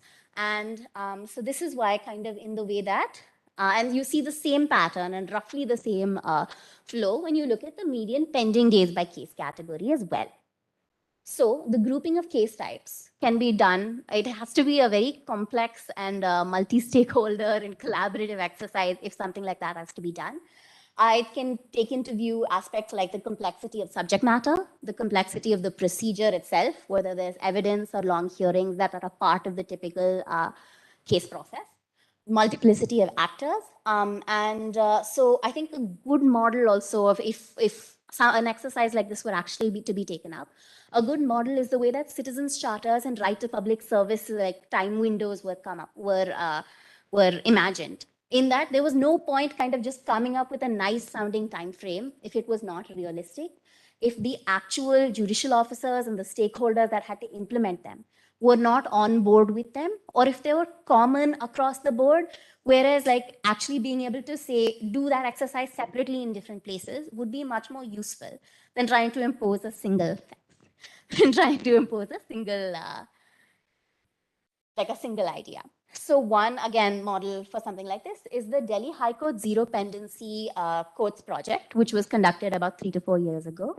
And so there the idea was, in order to actually understand without backlog, without pending cases, if you were to start new courts afresh, how much time would they typically take to clear different kinds of cases? So a big kind of part of the conclusions and findings of that project was the idea that those data points, not just the days, but also kind of the minutes that were taken by hearing, because that was also tracked, could be used to inform what a realistic and reasonable benchmark for different kinds of case disposal could be. Yes. Okay. And then the third thing, I'll just kind of move a little further. Faster is looking at kind of, so the main metrics you would get that are publicly available in eCourts data are disposal days that are taken, days that cases are pending within the system.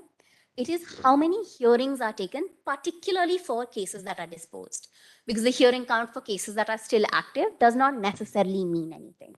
and then the frequency of hearing. So how many days are there typically between hearings?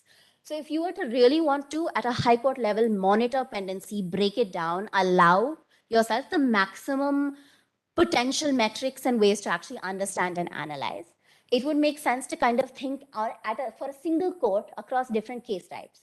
What are the actual hearing counts that are taken for disposal as well as the disposal days? It would make sense to kind of really think what is the frequency and how does that change between case types?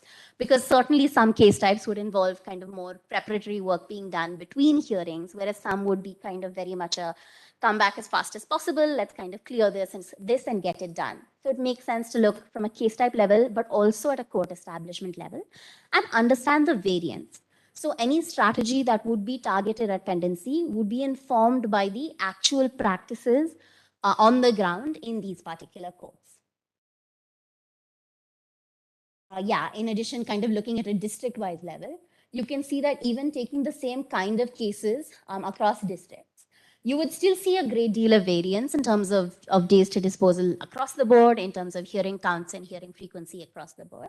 And so it makes sense that this is kind of just indicative or illustrative of what a dashboard that would be very much targeted at monitoring pendency could look like or could involve in terms of metrics. And so what I'm going to do kind of very quickly is I'm just going to talk about, I think the second thing I said I would talk about is the population and the robustness of underlying information systems in being able to provide more targeted insights. So earlier this year, there was a study that was released that looked at kind of check bounce cases, right? Negotiable instrument cases. And applied kind of, they looked at the orders and the judgments that were present across these cases in order to study what are kind of the causes of delay and which cases were more delayed than others using a regression analysis. So the team that ran the study was at IIT Delhi. And just kind of very quickly going through it, yeah, these cases should be statutorily dismissed between 180 days. But according to the study, less than 20% of cases were disposed within this timeline. And the probability of case completion, even within 500 days, was less than 50% in most of the case dates taken separately.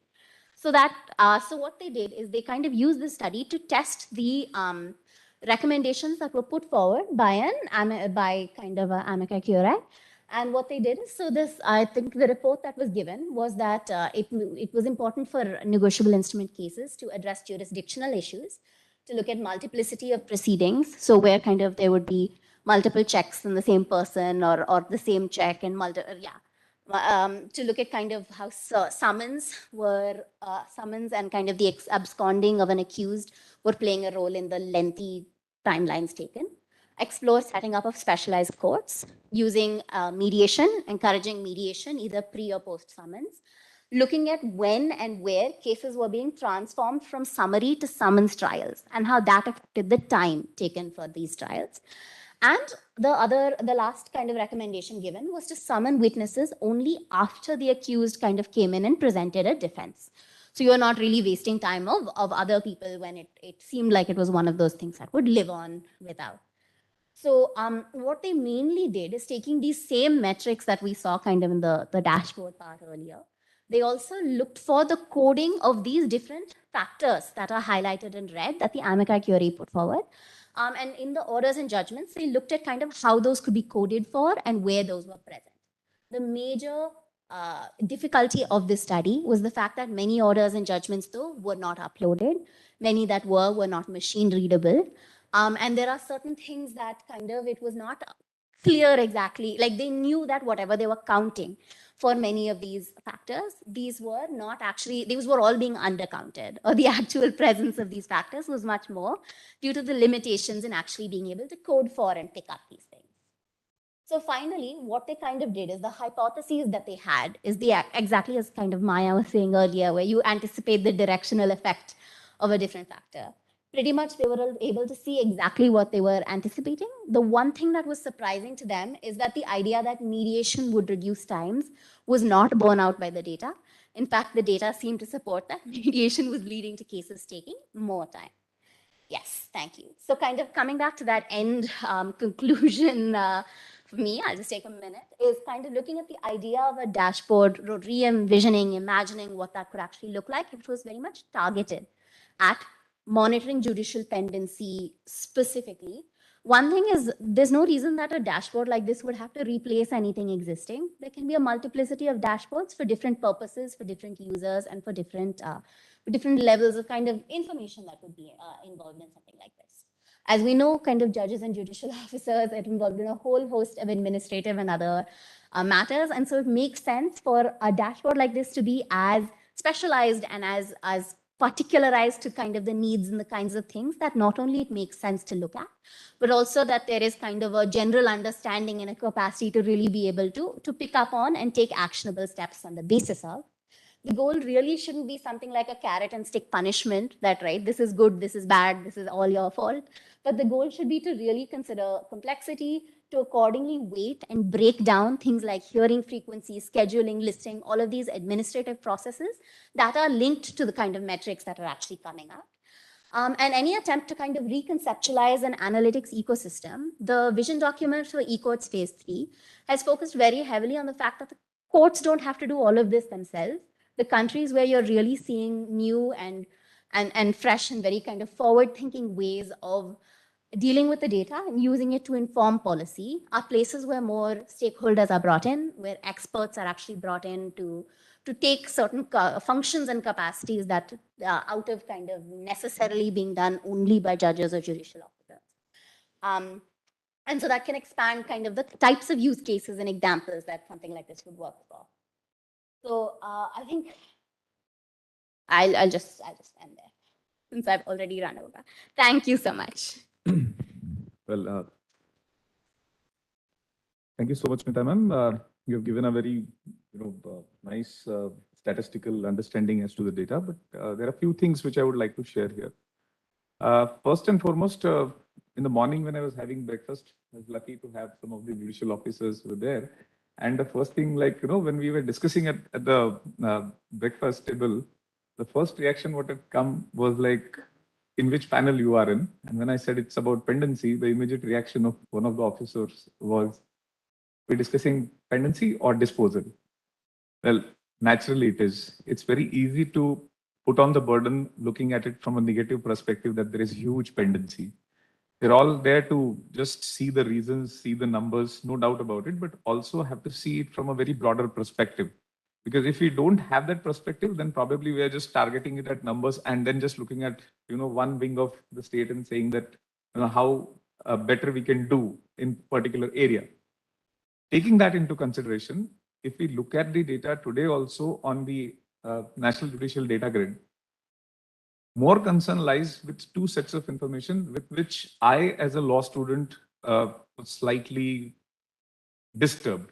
One is those matters which show more than the 5 years of time, like pending for more than 5 years. If you look at that, the actual number which this NJDG shows is about 42%. And then when I look at another stage-wise understanding, because most of the time what happens is like we are running out the numbers only from the point of view of how many years you are waiting for. But the staggering factor, which I think had come to my mind, like which should be looked upon, is basically about the stage-wise phenomena, which naturally NJDG does it. And to my surprise, the matters which are at the final disposal, basically on final hearing or hearing, final hearing probably would be slightly lesser, probably coming around 6 to 7%. And hearing matters would be falling somewhere around 23 to 24%. So if I club them together, because they are already been heard of, or probably the stage of hearing is already been, applied upon, still we are having more than 31% of matters which are in the final hearing or hearing. Now, looking at that, the first question that comes to our mind is that naturally it's not only the judges who we should look upon, like, why the matter is pending, even if we have reached up to the stage of final hearing or hearing. It's obvious that other than that, it's basically the lawyers or probably the parties who might feel after 1 or 2 stages of hearing that probably it's slipping out. It's the tendency. If I know it's going to slip over from my hands, I would rather pass on with the time rather than making the matter run. Pragmatically, we should look at these kind of areas also when we are talking about the dashboard, when we are talking about the grids, when we are talking about the reasons, that it's also that at some point of time, there is an intervention even from the parties who are litigating, who know that probably if I have been too fast in my approach in getting the decision out of this case, probably I would fail. And nobody wants to, right? And that's where I think there has to be some sort of work that needs to be done in terms of reasons. Secondly, what I understand is that when we look at all these reasons, Pachme sir also talked about that impact assessment understanding. I feel that once we try and evolve this understanding as to the reasons of pendency or the lesser amount of disposals, or kind of, if I say, then it cannot be said so, because if I see 42% or 31% of data, still we have a very good number of disposal. There is no doubt about it, taking into consideration the infrastructural issues and all of that.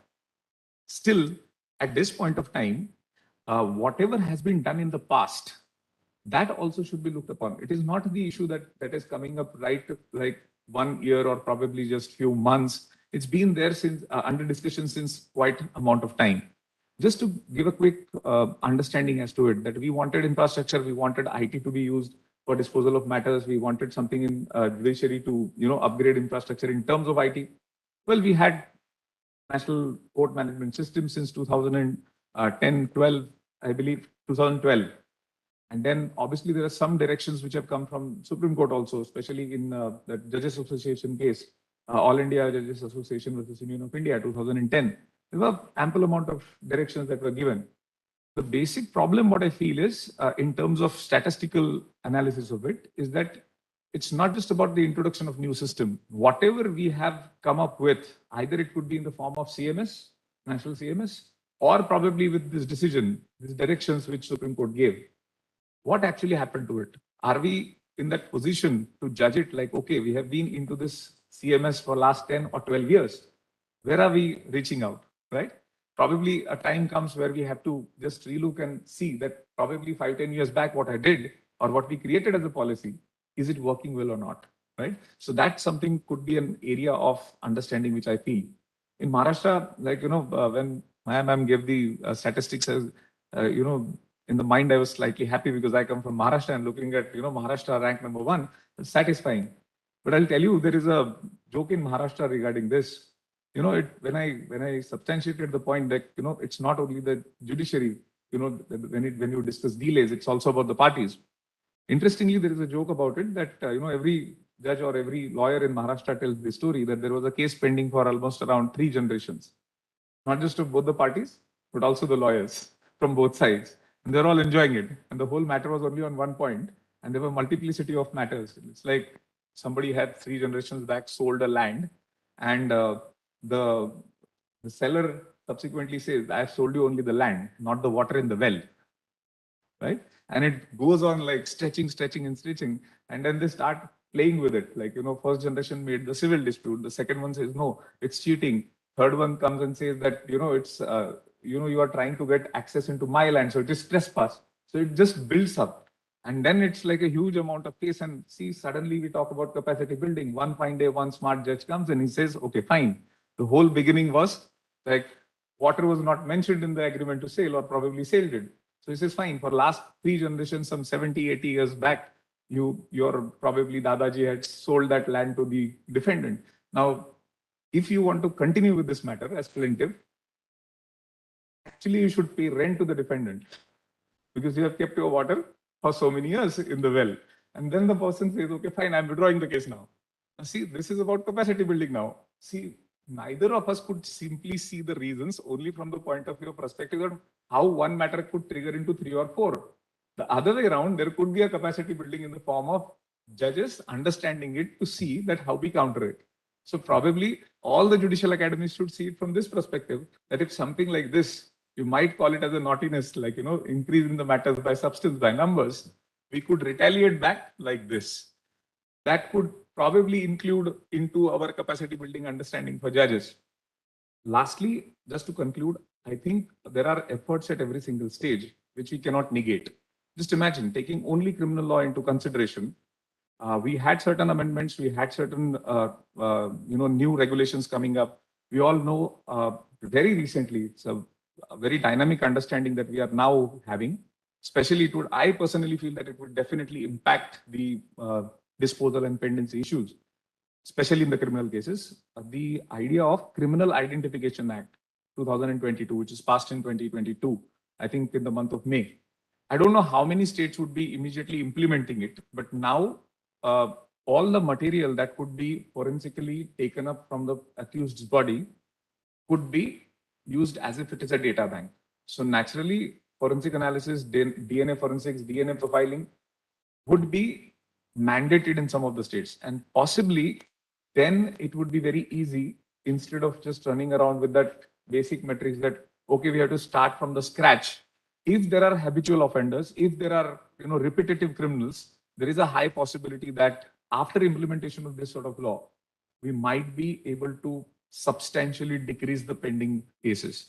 I think that is also a perspective which could be seen, because I think out of the data, the impact analysis of statutes that have been created for, speeding up the procedure is also needs to be seen, because as I said, law and policy would take place, but again, how far it is effective, how far that impact assessment is there also shall be taken into consideration, rather than only looking at the numbers, staggering numbers.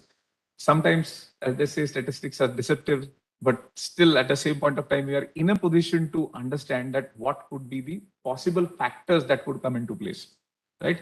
With that, I think we had discussed enough, but yes, the forum is open for discussion. I think all of you coming from a different institutions, it would be great if we can think about and we can discuss about such facets, please.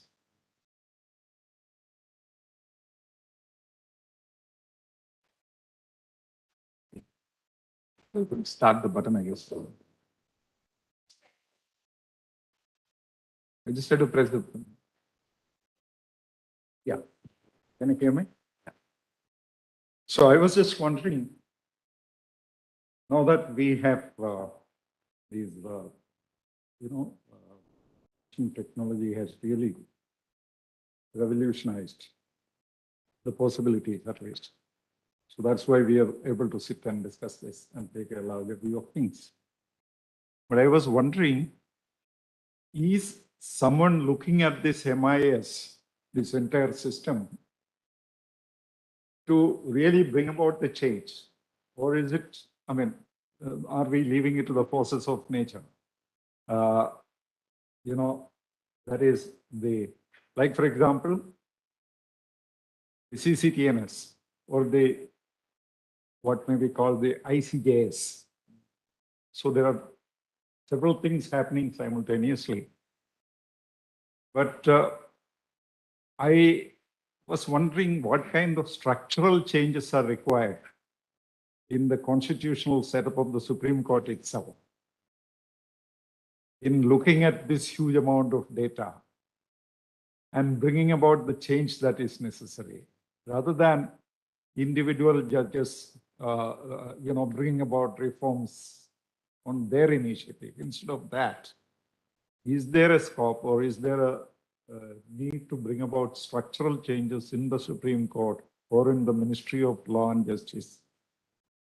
What's your views? Sir, as I said, that there have been so many changes that have come up. And naturally, when I talked about the National Court Management System 2012, it's the same thing. It's the reflection. We were looking at the numbers. And then subsequently, as I said, see, the whole point of discussion is that only, that, we already have established certain processes. The only question is, even after that, we are seeing some staggering numbers. But those staggering numbers could be studied from 2 or 3 or probably 4 different perspectives. Now, it matters a lot that how we are trying to gauge it, that which substantial portion could be addressed first. So naturally, from that perspective, definitely everybody is bothered about it. So naturally, the kind of factors that we are looking at are also coming from these corners. Like, one might say probably it is the infrastructure which is the basic problem. Probably someone would say, no, it's not. It's capacity building. So, that way we have to see it. I would actually say on that point, because most of what we have seen that's actually come to fruition or been implemented in some sense, it's been because of the High Court e-committees. It's because computer committees, sorry. It's been because of the Supreme Court e-committee. It's been because of kind of e-courts, phase 2, phase 3, this vision document that's like in the process of still actually figuring out what it's going to be. And so all of these questions of infrastructure, of training and actually having people who know how to use it, of kind of taking iterative slow steps, it's that is very much kind of within these committees. And please, anyone with a legal background, please do correct me if you would say something differently. But the actual reading usage, and like making some kind of either putting this kind of information out in the public or making some kind of decisions, policy shifts on the basis of it, that is almost separate. So I don't know how many of you would have seen kind of this year, the High Court of Odisha had launched a very different annual report compared to the kind that many of us are used to seeing from courts or that many other courts really put out.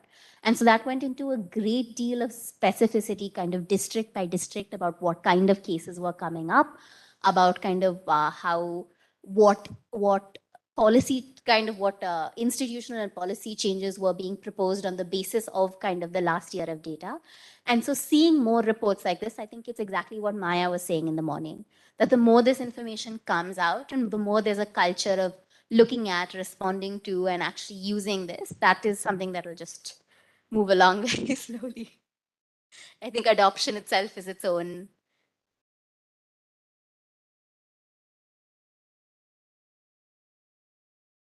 Very, there is one thing.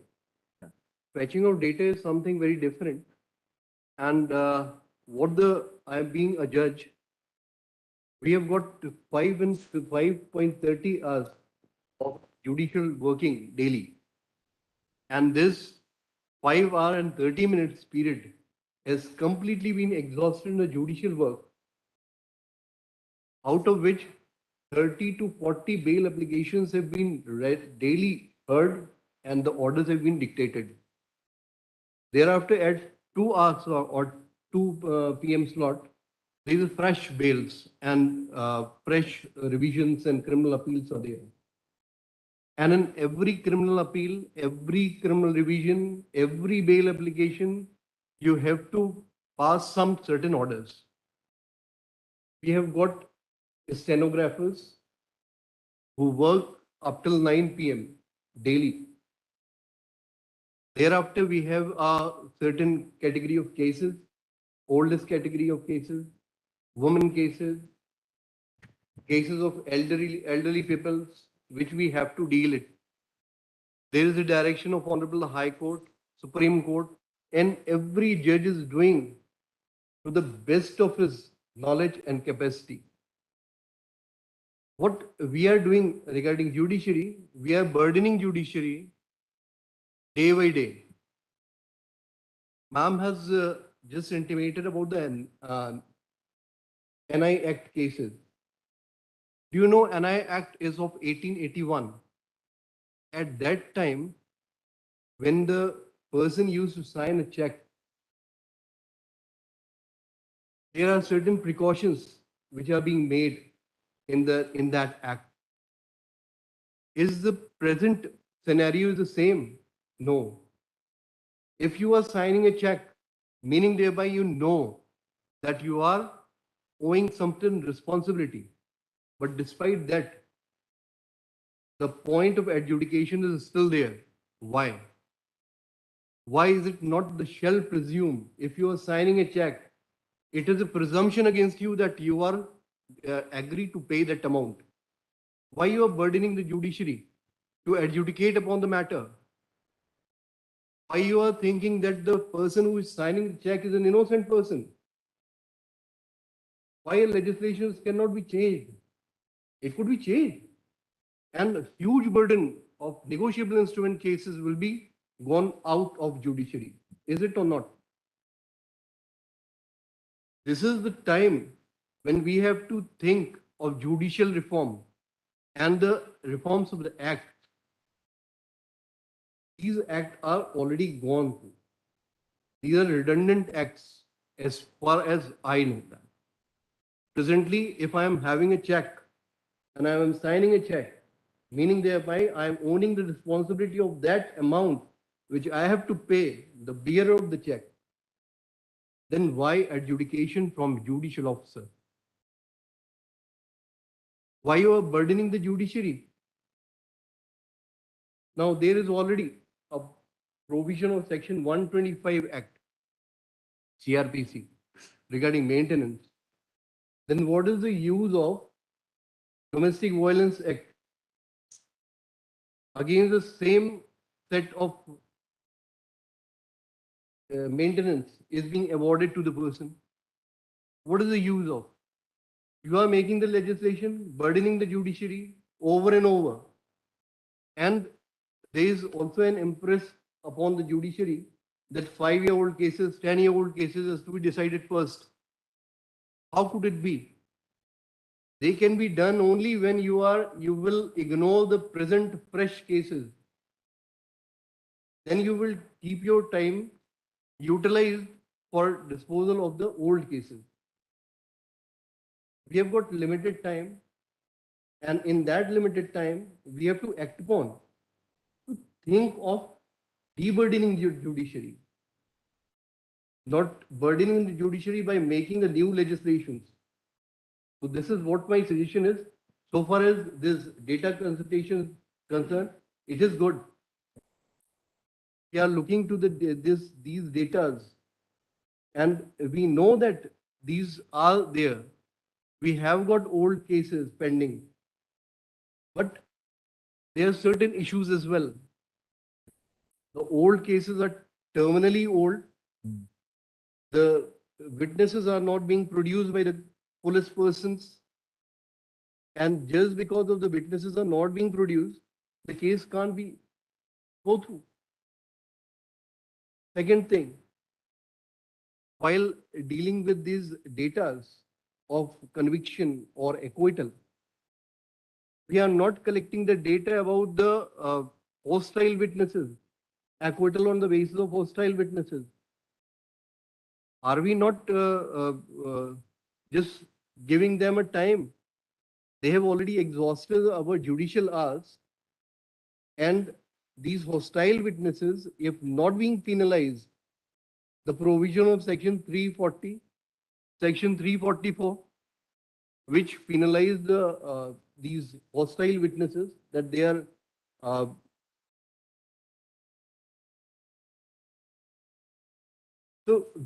we have to reform our laws as well.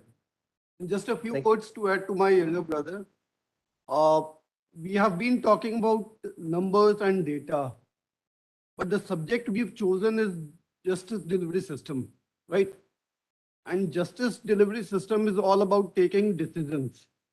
And that is not an easy job. We go out for dinner, and most of us, if we are 4 people, we spend half of the time in just deciding the menu for the dinner. Just imagine we are talking about taking decisions about personal liberty, life of a person. Don't expect it to be done overnight. Judges can't do it overnight. Just that the case is filed today and will deliver a judgment tomorrow that he is to be convicted or he is to be released. A person's life, maybe he can be punished with the death punishment.